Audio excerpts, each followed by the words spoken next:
मैं डॉक्टर हरीशचंद्र, सहचारी हिंदी, राजकीय कन्या महाविद्यालय कोटपुतली। प्रिय विद्यार्थियों, आपको पूर्व में दुमिल की प्रौढ़ शिक्षा कविता के बारे में बता दिया गया था। अब दुमिल की मोचीराम कविता की व्याख्या बताई जाएगी।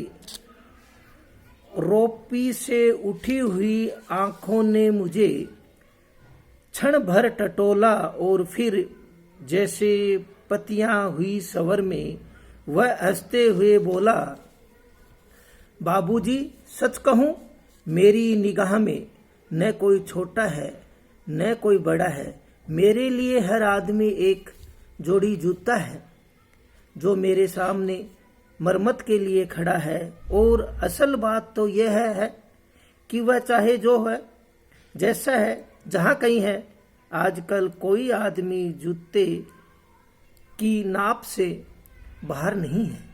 फिर भी मुझे ख्याल रहता है कि पेशेवर हाथों और फटे हुए जूतों के बीच कहीं न कहीं एक आदमी है जिस पर टाके पड़ते हैं, जो जूते से झांकती हुई अंगुली की चोट छाती पर हथौड़े की तरह सहता है। तो यहाँ पर देखिए, रोपी जो है सिलाई करने का एक मोची का औजार होता है।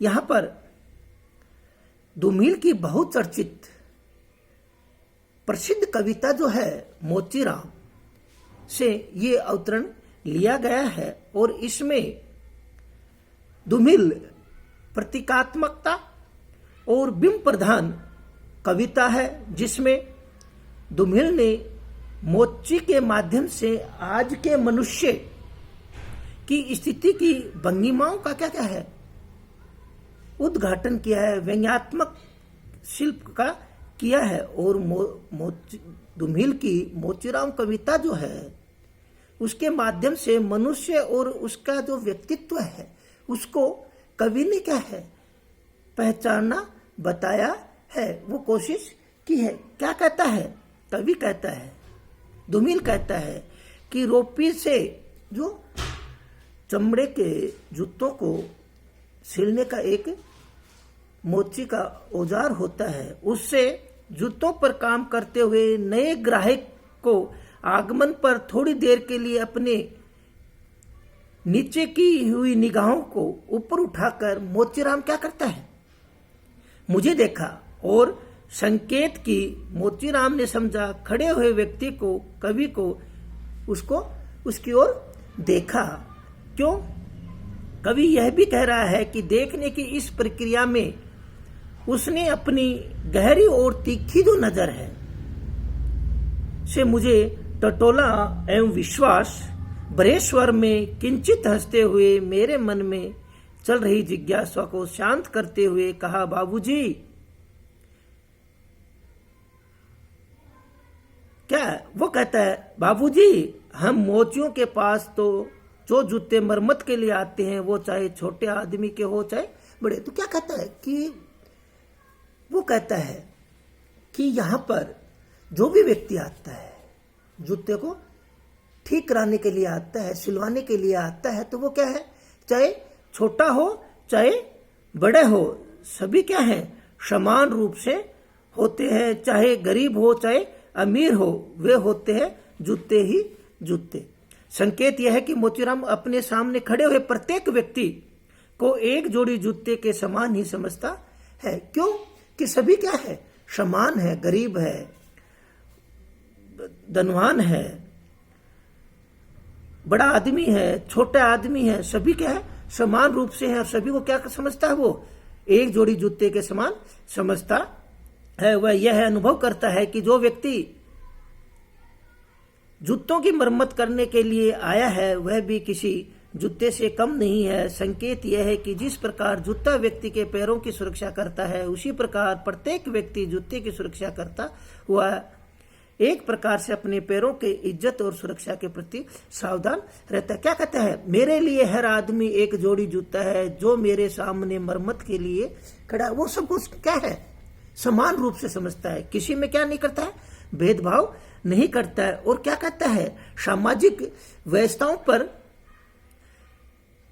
व्यंग करता है, अपने अपने नाप के जूतों को क्या करता है, अपने पैरों में करता है। तो कवि कहता है, और असल बात तो यह है, कवि कहता है कि वर्णानुसार मोची ने कहा कि बाबूजी, सच बात तो यह है कि आज कोई भी आदमी क्यों ना हो, वह जैसा और जहां कहीं भी क्यों ना हो, अपने जूतों के नाप से बाहर नहीं होता है। सबका क्या है, समान रूप होता है, सबको क्या है, समान रूप से देखा जाता है, और सबका क्या है, समान नेप होता है। और क्या है, उससे जो व्यक्ति होता है वो उससे बाहर नहीं निकलता है। और क्या कहता है, अर्थात अपने जूते की सीमा से बाहर निकल पाना महंगाई के कारण संभव नहीं है। इस कारण सभी लोग पद दलित एवं पीड़ित जैसे हैं। फिर भी मैं हमेशा ये ध्यान रखता हूँ, क्या क्या ध्यान रखता है,